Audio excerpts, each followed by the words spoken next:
He was one of the most powerful men in all of Israel, a member of the Sanhedrin, a master of the law, a Pharisee of the highest order. His name commanded respect in every synagogue in Jerusalem. His opinion shaped decisions that affected the lives of thousands. And it was precisely this man, this untouchable, celebrated, powerful man, who slipped out of his house on a cold, silent night to find a carpenter from Galilee. Nicodemus could not be seen with Jesus, not yet, but there was a question burning inside him that he could not extinguish. A question none of his fellow Pharisees could answer.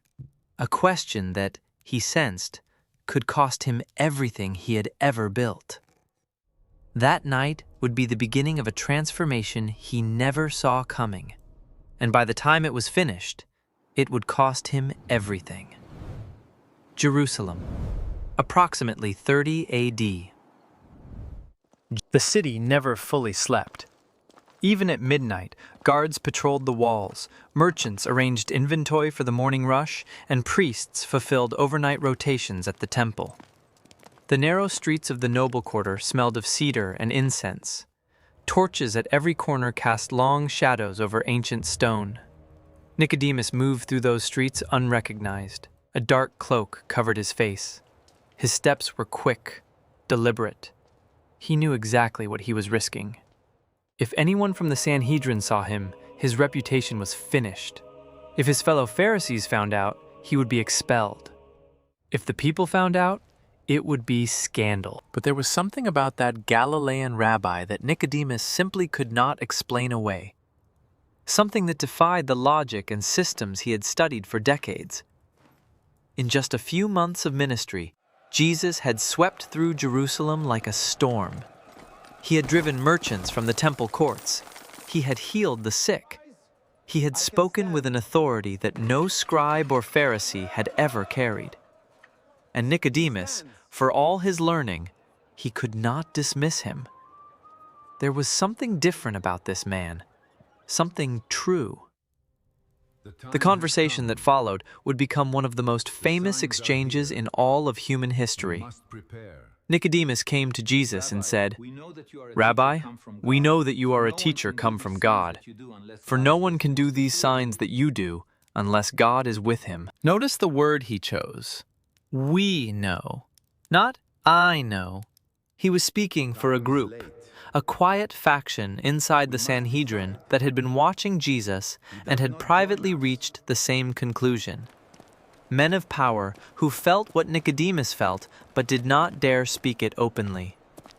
Nicodemus was not alone in his secret, but he was the only one who got out of bed that night. And the answer Jesus gave him shook every certainty he possessed. Truly, truly, I say to you, unless one is born again, he cannot see the kingdom of God. Silence. Born again? It was impossible, absurd. An adult man could not return to his mother's womb. Every layer of his religious training, every year of Torah study, every conversation with the greatest teachers in Israel, nothing had prepared him for that answer. But Jesus was not finished. What he said next would not just change Nicodemus's night. It would change the entire world. For God so loved the world that he gave his only Son, that whoever believes in him should not perish, but have eternal life.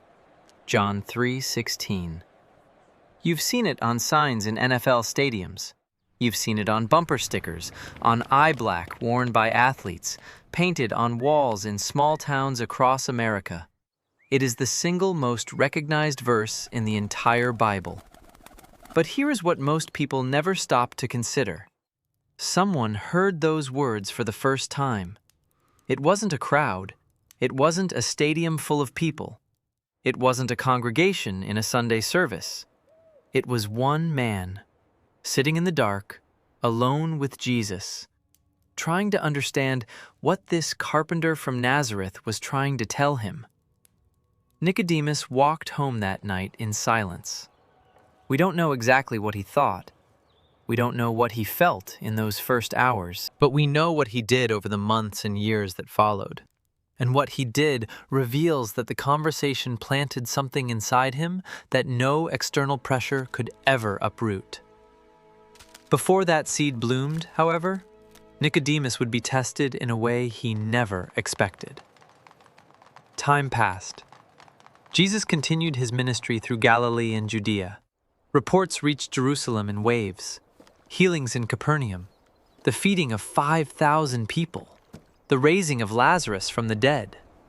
Each new sign increased the tension between Jesus and the religious establishment. Inside the Sanhedrin, the atmosphere grew darker by the week. The chief priests were afraid, not of Jesus' theology, they were afraid of his influence. Jesus was winning the people, and the people were the currency of power in Jerusalem. If the population followed Jesus, the entire system of control that the priests and Pharisees had maintained for generations could unravel overnight. The meetings became more frequent, more urgent. The question hanging in the air became more ominous with each session. What do we do about this man? And it was in one of those sessions that Nicodemus finally spoke.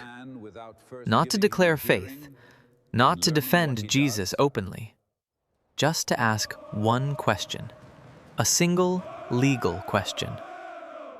Does our law judge a man without first giving him a hearing and learning what he does? It was like dropping a stone into still water. The reaction was instant, cold, merciless. The other Pharisees turned on him. Are you from Galilee too? Search and see. No prophet arises from Galilee. It was an insult dressed as a theological argument. They were calling him naive, provincial, a man who had been fooled by a backcountry illusionist. They were warning him in the language that powerful men use when they want to remind someone of the cost of stepping out of line. And Nicodemus went quiet, not because he agreed, but because in that moment he understood, truly understood, what following Jesus would actually cost him. He had tried the middle road. He had tried to defend basic legal fairness without exposing himself completely, and that had already been enough to draw their hostility. What would happen if he went further? He was about to find out. If you love biblical stories told with this kind of depth and detail, subscribe right now. Every single week, we bring you stories that will make you see the Bible in a way you never have before. The answer came on a Friday that Nicodemus could never have imagined. Jesus had been arrested the night before, tried in secret, condemned for blasphemy, handed to Pilate, and crucified at Golgotha by mid-morning. We don't know if Nicodemus was summoned to the emergency night session of the Sanhedrin. The texts don't tell us. He may have been there, sitting in stunned silence as the verdict was pushed through before dawn. Or he may have woken that morning to the news that it was already done. What we know, what the Gospel of John records with stunning clarity, is where Nicodemus was that afternoon. While the disciples of Jesus were hiding, while Peter wept behind locked doors, while the apostles who had walked with Jesus for 3 years disappeared into the city in fear of their own arrest, Nicodemus went to Golgotha. Not hidden, not with a cloak pulled over his face, not under cover of darkness, in broad daylight, in public, where anyone could see him. And he brought with him a mixture of myrrh and aloes, about 100 Roman pounds. That's roughly 75 pounds by modern measure. An extraordinary quantity, a staggering expense, the kind of amount that was reserved for the burial of kings. He was not bringing enough spice to quietly honor a friend. He was announcing to all of Jerusalem exactly what he believed about the man who had just been executed. Together with Joseph of Arimathea, another secret member of the Sanhedrin who had gone to Pilate to request the body, Nicodemus wrapped Jesus in linen cloths, layering in the spices according to Jewish burial custom, and carried him to the new tomb Joseph had donated. He touched the body of Jesus. And here is the detail that hits hardest when you understand the context. It was the day before Passover. Under Jewish law, touching a corpse made a person ritually unclean. That meant Nicodemus would be excluded from the Passover celebration, the most sacred event in the Jewish calendar. The feast that every observant Jewish man structured his entire year around. Nicodemus knew this. He did it anyway. Think about what this moment actually meant. Nicodemus was a member of the Sanhedrin, the very council that had condemned Jesus. By publicly associating his name with the burial of Jesus, he was separating himself from the official verdict of the body to which he belonged. He was signaling to all of Jerusalem that he did not stand with what had been done. The consequences were not abstract. They were immediate and concrete. His reputation had been built over decades of study, public piety, and faithful service within the religious system. All of it could collapse overnight. Clients who had sought his legal interpretation could abandon him. Colleagues could cut ties. His position on the Sanhedrin could be challenged. His family could be dragged into the fallout. There was no version of this where Nicodemus walked away unchanged. He understood that, and he carried the 75 pounds of spices up that hill anyway. Early Christian tradition records what happened after the resurrection. When word spread through Jerusalem that the tomb was empty, the Sanhedrin moved into damage control. The official story, that the disciples had stolen the body, was circulated aggressively, but the truth kept leaking through the walls. According to early Christian writings preserved through the Church Fathers, Nicodemus ultimately made his faith public. The consequence was swift. He was expelled from the Sanhedrin. He lost his position, his privileges, the status he had spent an entire lifetime building. Some accounts suggest he was physically driven from Jerusalem for a period, persecuted by the religious authorities, and spent his final years living under the protection of the early Christian community. The man who had once been one of the most powerful figures in Israel became an exile in his own land. But the same accounts record one more thing. They say Nicodemus died in peace. There is something we need to understand about Nicodemus that shallow readings completely miss. He was not a coward. It is easy to look at that nighttime visit and think, what a weak man. He came in the dark because he was afraid. But that reading ignores everything the text actually shows us. In that moment, going at night was the most Nicodemus could do. It was the first step available to him. He took it. Then inside the Sanhedrin, he spoke when no one else spoke. He was intimidated, he was mocked, but he did not fully back down. And then, after the crucifixion, when every calculation of self-preservation said to stay silent, stay distant, protect yourself, Nicodemus walked to Golgotha, carrying 75 pounds of burial spice, in the middle of the afternoon, in front of everyone.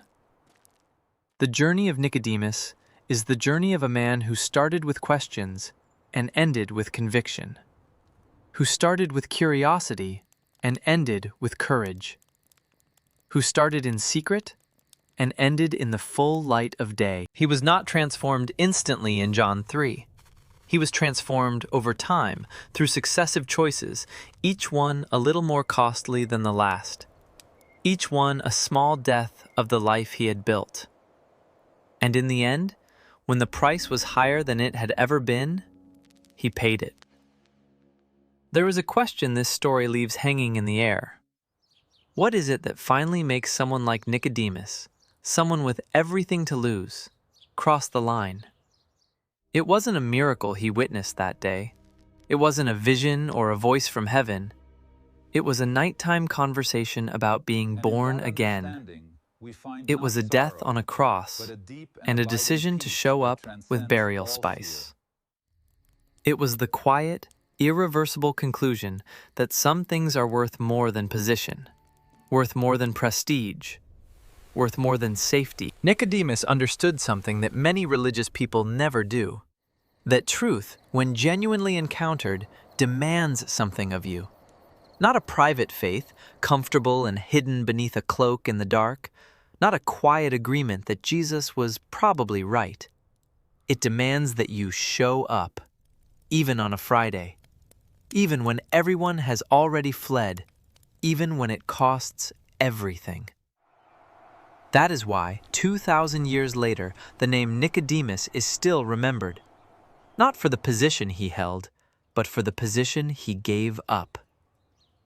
So I want to ask you something before you go.